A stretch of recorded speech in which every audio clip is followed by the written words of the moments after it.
Our first contact was unusual. You could say that we had to take stock of each other first. One advantage was that, thanks to Elliot, they were already used to people. They had realized that they could benefit from humans if they let them live. Moreover, by then they had learned enough English for us to understand each other. Nonetheless, at first we were a bit shy, and even now I occasionally find them peculiar and offensive. They smell, they laugh too loud, they burp, they fart. But so be it. Yet I'll probably never get used to their moodiness and maliciousness, which keep erupting. But they make me think a lot about me or humans in general. They are two seemingly tame monsters who remain completely unpredictable, who at any point could break out from behind their temporary friendly masks, like two exploding Icelandic volcanoes. And isn't this a big similarity between us and them? Who knows what's hidden behind the mask of the person standing next to you? And nobody of us is always nice.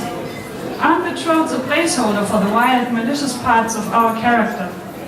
For me, the encounter with Oog and Booga was like meeting my personal, deeply burrowed trolls. The two creatures, Oog and Booga, are literally overwhelming.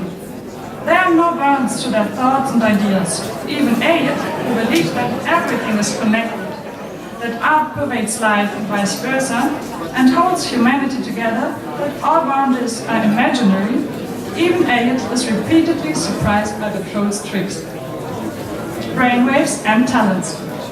It's all a gigantic play without rules, changing teammates, and one that whirls constantly over the board. So it's little wonder that Elliot and me and the two regularly cross swords. There's a lot they don't understand, but in order to get by in our world, they had to accept certain boundaries and principles.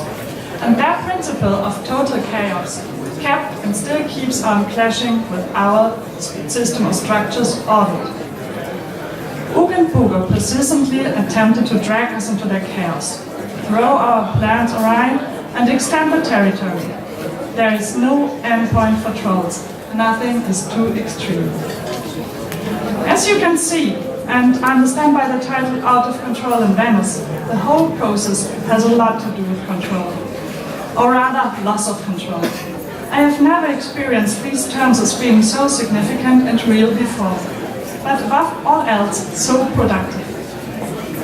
Wherever we look around us, control mechanisms are being introduced in order to impose political goals, for example.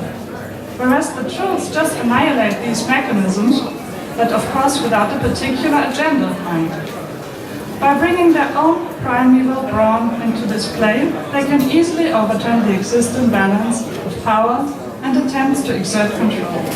They create counter-forces and counter-authorities. Oog and Booga will expand their influence and flood our world with their unchecked creative powers.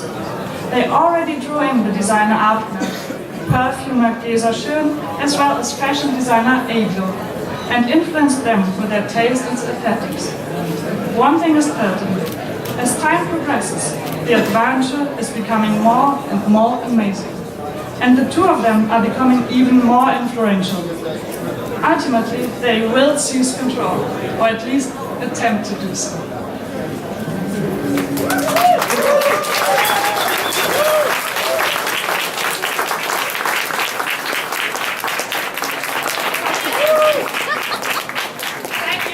Thank you, Stephanie, and thank you all for the other speeches. Welcome here tonight. I hope you enjoy the evening and stay with us a little bit longer.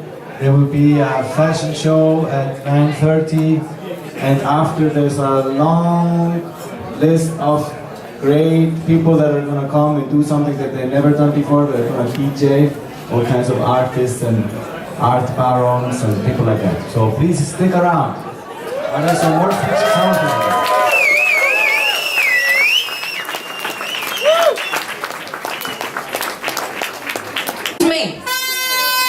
Excuse me? Excuse me, out of my way. Excuse me. Shut the fuck up, everybody.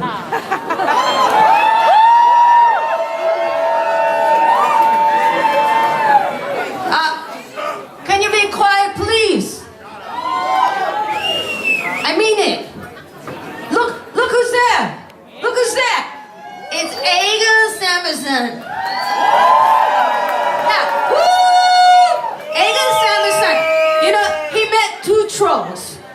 These 34-meter high trolls. It takes them 11 seconds to walk from Berlin to Venice. And you know who these trolls are?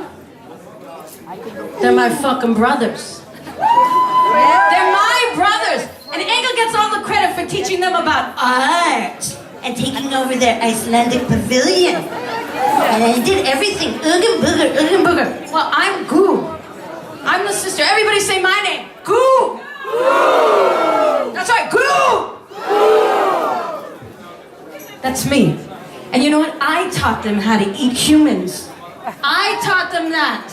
All right? I taught them how to eat humans. And you know what? I saw Egil Samuelsson.